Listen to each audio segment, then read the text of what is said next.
Hello and welcome to Big Scott 35. Let's talk. I don't know if I have a lot to talk about this week. I've seen a lot of videos about the national afterthoughts, what people thought is going on in the hobby that didn't go to national. That's been great to listen to see those, aspects of the hobby.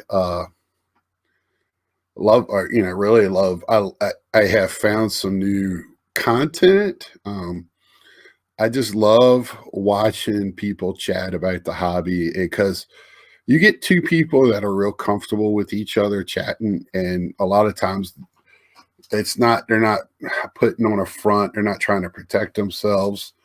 It's them. And I was kind of thinking to myself, I have a lot of driving to do. Well, a lot of boring driving to do when I go from place to place around here. And just earlier today, I'm recording this late Monday, releasing it Tuesday morning. Um, just thinking about why I like that. And I think it's like most time it's collectors and not investors. And collectors do sell, but they have a collection, a PC, and that's personal. And I think when you listen to somebody that's got a real passion for the cards they're looking for, why they collect them, they put more of themselves out there. You learn more about that person, and I gravitate to those. The investors is just dry. It's all about the money and graphs, which is ironic because we're going to talk a little bit later about some of that, something that you might be been seeing on my channel. Um, and I just feel like I just thought I'd bring that up, and I do. There are some investors out there that I do enjoy listening to, but they're kind of down on my list of things to watch because I like to watch videos of people that collect differently than I do because I see my stuff. I want to see other stuff. I love looking at cards, and I don't really want to see the same stuff I have. And I love to see how other people collect because it does give me ideas. Um, you know, and I watch the investors because, like I said, we are all in the selling game now. It's not just you know a few of us. These lights behind me, just to let y'all know, if you buy them, the batteries that come with them are horrible. You have to replace them very quickly. So I had to replace these over here. So they're really bright. And the ones behind me are kind of dull because I haven't replaced those yet. So if one of the lights go out behind me during one of these sessions this week, uh, pay it no mind. I just haven't replaced the batteries yet. That's why I kind of turned around. I was like, what's going on? Anyway, so just I wanted to put that little tidbit out there. There's nothing against investors or flippers or anything. I was just like thinking to myself, going, why do I watch these people? And I've really been watching a couple of more, where they're not even showing cards and they're talking for hours. And then I don't sit down and watch it all, but uh, the reason this is coming out late is because I worked the last 6 nights. I did not know I had to do that till I went in on earlier in the week. So I didn't make any content earlier to release because that's what I'm doing this week because I got to work 7 in a row and I work 12-hour shifts. So it's almost impossible for me to do a video on the days I work. And I'm at night, and when I'm on daylights, I can do some here and there. But at night, man, I am wore out, and we're really busy at work, which is a good thing. But anyway, enough. Like, see, that's a little personal of me. I'm a collector, a personal. I like to share. Maybe I overshare. I don't know. But anyway, that was my little quick tidbit from what I gotten from some of the national talk and just how the national was presented. To listen to people that are going there for necessary flipping to people that are collecting. Really listened to a really good one yesterday with Haas and his friends. First time that any of them went. Um, and they do a little bit of both. Listening to their aspect the first time going, they were talking about how maybe the prices were a little elevated. You know, I wanted to really not talk about the national anymore and just kind of move on past it. But my one little tidbit was like it was pricing all over the place just because of the you know, it's so volatile right now, this market. One day, and all a player has to do is have a good game. So you really got to trust yourself and your research on what you're doing to feel like, you know, you get a win. And there was plenty of wins out there. And I understood what they were saying. And they were, again, looking for different stuff that I was looking for. So, um, but that was very interesting to hear through fresh eyes, right? Uh, and how they went about their first national. That was great to hear. Um, so you know that I just want to talk about that real quick. Um, you know, I've been open. I did get some boxes because I felt like as much as they are still a little overpriced, they're not two times. There's just a few dollars more for baseball. Hockey was really priced really well on the last day, so I picked up some hockey. So you know, I did do that, and and like I told y'all before when I got it, I slow roll it, so I only open up a few packs a day. I want them to last because I don't know when I'll buy any more. You know, I go on Target probably about every morning just to see if anything's dropped. And some stuff does on there. It's more and more. I think that for baseball, at least, I think the secondary market has really cooled off on most aspects of it. Now it's the big three that are really trying to push it. And I even Tops had their Allen and Ginter hobby box was more expensive than the big three have their hobby box of Allen and Ginter. I looked at that last night. So I was like, oh, I'm going to pull a, you know, oh, for sure. And then I was like, well, wait a minute. That seems a little high. Let me go look at the other ones. And sure enough, it was a $10 difference. And I was just, you know, it's probably no shipping. Most time you don't pay shipping with Tops. They have something called a smart service or something. It might take a little longer, but I just, it was like, well, what? You should be cheaper. Why is Tops now? They kind of went the Panini route and they want to make the money off of us at a secondary market. So shame on you, Tops. But anyway, I guess that's I guess that's letting more people have a chance at it, I guess. It's no reason for the bots to get it at that price point. I have seen some of the 3D cards. Really upset that I didn't get a chance at that. Really like that. I'll be looking for some of the Mets ones. What else have I seen this week? Probably that's about it. I've been catching up on a lot of videos. Even though at work, I have a few minutes before and after work, I watch some. And then at work, on my downtime, I'll play it just to have something going on, especially at night, just to keep my mind moving. So what, you know, pricing, I don't know. It depends on what you're looking for, what sport. I just think, you know, those prices we all knew couldn't last forever. And if for some reason when they don't, everybody's freaking out. I don't understand that. And we know with the way the world is, it's just the way it is and the uncertainty of the world right now. There's other things to worry about other than sports cards for all of us. And sports cards is my way out of that reality. So, you know, I'm finding what I want at reasonable prices because I'm just not going to overpay a crazy amount. I'm going to pay what I feel like is right for me. I feel like I've babbled on about really nothing. You know, let me know what everybody else is doing. You know, I'll share. I did have a CSG 50 cards returned to me today. So I'll have that coming out probably Thursday, that review. And then hopefully I'll have a guest on my next Let's Talk. And while we're talking about that, really thank you to everybody that saw my last video. Thanks for a couple. Well, we got a few comments. I know it wasn't the type of video I leave where it induces comments, But I really like Rick. Rick is really good for our local community. He doesn't have a social media presence, but he is on eBay. He is on Facebook with his store, and he really looks out for his customers. He really doesn't overprice. He's just trying to survive. It's his business. So, you know, we've talked about it in a small community.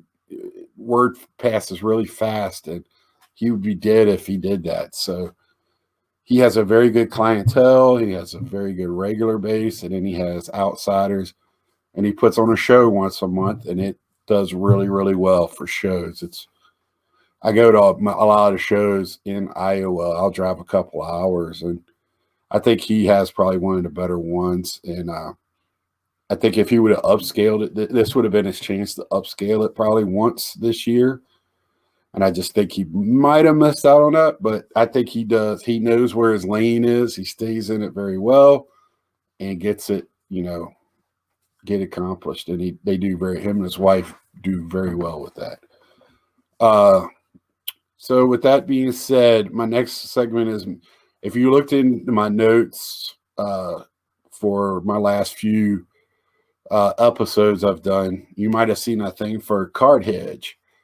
Well, the people that do it, one of the guys contacted me who I've been talking to, and I'm always telling you and everybody else, a lot of people in our community, the answers are out there that are free, but we all like tools in our toolbox. And I feel like this is a tool that could be used, and it's not going to break your wallet. These guys don't promote a channel where they sell this on, where their channel is a disguise for selling this. It's a community-driven product.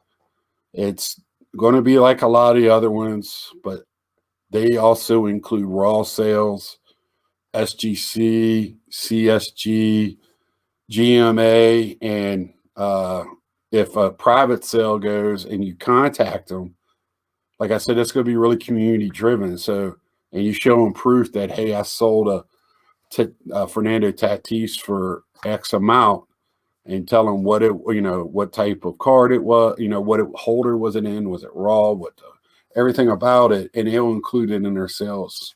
If it's legit, they'll include it in their sales. And the other thing that's really good is, again, driven by the community. You contact them and go, I need X, Y, and Z cards put into the system. 24 to 48 hours, they'll put it in and contact you that they put it in. It is not driven by what them and by the people running it and whoever's supporting them, what they need on there for them to pump and dump, because that's what I feel like these other ones do. And they might not. I don't want to put that on them, but I feel that way. That's my opinion, and it might be wrong. Leave a comment down below. But tell me how far-fetched I'm crazy. So it's $20, and I put the link in there. They're giving me a free trial for like 6 months to see how. So far, I've used it a little bit. I've added a couple of. You can put cards in your own inventory, and that way you can track like what your prices are. So right now, I only put 2 cards in. It tells me, I don't know exactly what I put it in. I put in what I thought I paid for them, and it showed me like what they're going for now, and then it tells me the difference. So it gives you a good like portfolio of whatever cards you want to put in there if you're thinking about selling, and you can see the diagram of it. If you give me a second, I'm going to do a little screen share. That's why I'm doing this on StreamYard today, and just show you just some basic things. All right, be right with you. All right, so here are we at on my dashboard here. I just clicked on this. It tells me, where it was on August 11th. And this is going to be for all both my cards. You see up here, it says portfolio size, my lifetime profit, percent gain, and unrealized profit. So, this is good for if you're selling or you're looking to sell. I'm not really into that somewhat, but I let somebody else do that for me. So this is where you put your collection. And this is real good for insurance purposes or whatever like that, you can keep this and it'll tell you to change your prices all the time. So if something, if card goes missing, sticky fingers or somebody, or even, heaven forbid, a fire, you have something to go by. And then let's see here. These are going to be card prices. So what I like about this is like you can like switch what we're looking for here. What set you can put in a player name. If you're just looking for like years, it's really nice. So that way it narrows down your searches. And let's see here. Let's do what Eloy Jimenez. Let's do the Mark McGuire. Sorry, I'm on this. My desktop took a poop. Now I'm on a laptop, and it's not the easiest tool to work with. So this will tell you, like how it goes. And you can look up like different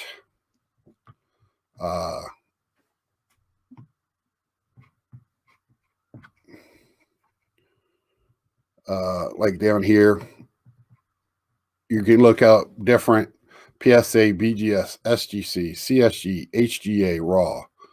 So no RAW, no grades yet. HGA, no grades yet. CSG, nothing. SGC, we got two. We got two sales.